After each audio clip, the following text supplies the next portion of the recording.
This is Gerudo King. This is Unsearchable Riches. This is Volume 2, Issue 8. We're reading the Book of Esther today, Part 3. This is a very, very short article, probably one of the shortest that I've seen so far in the volumes. It's only a few pages, but we're just going to wrap up our study of Esther here. I remember Part 2 being one of the most entertaining. It's a very, very large video, but it was worth it. We read through the entirety of Esther, received some great, beautiful insight into this book. And now we're going to be able to trace the structure a bit, as we can see down there. Actually, I'm looking at it now. And we'll also be able to just wrap up any final thoughts on it. Me and Gabe went through the majority of Esther and gleaned a lot out of it. So if you haven't seen that one, watch that part before this one. It is important. I've made the Esther playlist public so you can look at it, and I will be adding this one as soon as that video is over. It will be a complete playlist. So give that a look, and without further ado, let's get into this. The Book of Esther. This is Part 3, the reversal.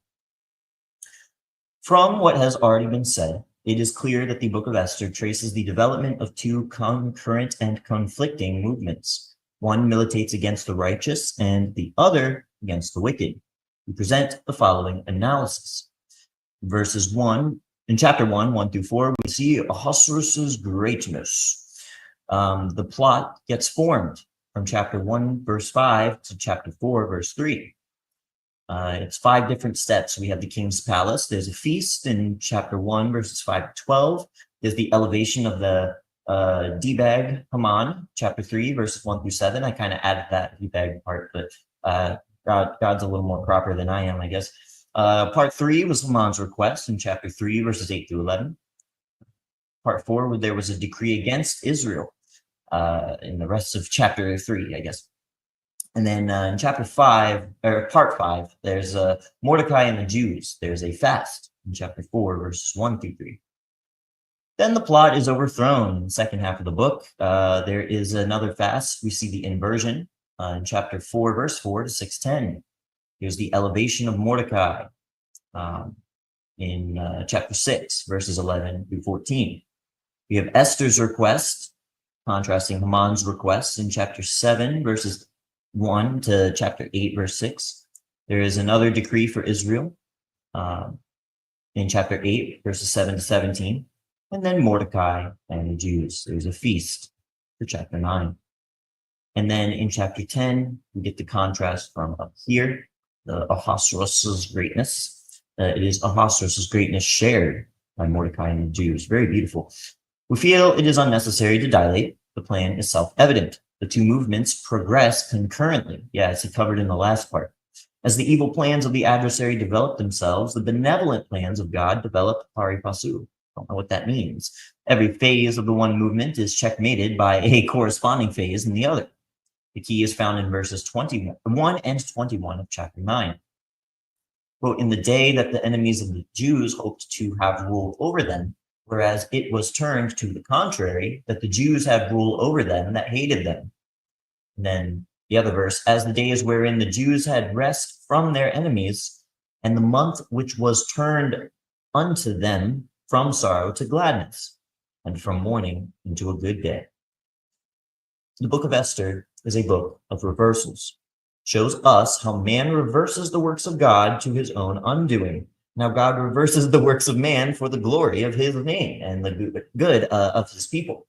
How completely the idea of reversal underlies the whole book may be seen by reference to the analysis. The most marked feature of the narrative is its extreme parallelism, the whole dividing into 2 parts, while every section of the one part is balanced by a corresponding section of the other. Each part with a scene at the court each part begins with a scene at court and ends with a picture of the Jews in the king's realm. The section relating the foiling of the plot in chapter 4, verses 4 to 9, chapter 9, verse 32, commences with a feast and concludes with a fast. The section relating to the foiling of the plot in chapter feel like he kind of mixed his words here, but you get what he's saying. Man proceeds from glory to gloom, whereas God leads in the opposite direction, from darkness to light and from sorrow to gladness. Yeah, per the verse 21, I think it was. The whole being an impressive demonstration of the pithy saying of the wise king. The righteous is delivered out of trouble, and the wicked comes in his stead. Proverbs 11:8. It is written in the scriptures of truth, surely the wrath of man shall praise you. The residue of wrath shall you restrain. Psalm 76:10. His omniscience overrules the opposition and forces it to carry out his purpose and redounds to his praise. Whatever he cannot overrule, he restrains. The story of the book of Esther illustrates this sublime declaration. Ahasuerus was susceptible to divine influence, and the Lord overruled his folly and brought forth good out of it.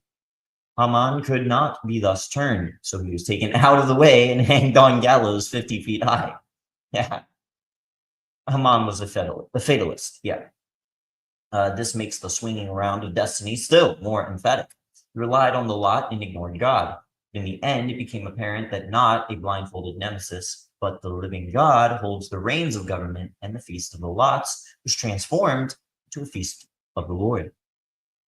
Yeah, remember, Esther is just the queen, just casually being God's channel there. All this has a solemn voice to the men of today. Since Adam parted company with God in the garden, God seems to have deserted the earth so far as the bulk of mankind is concerned. Yet his acts are done in secret.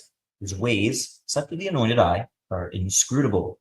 He is the ascended God, the Most High.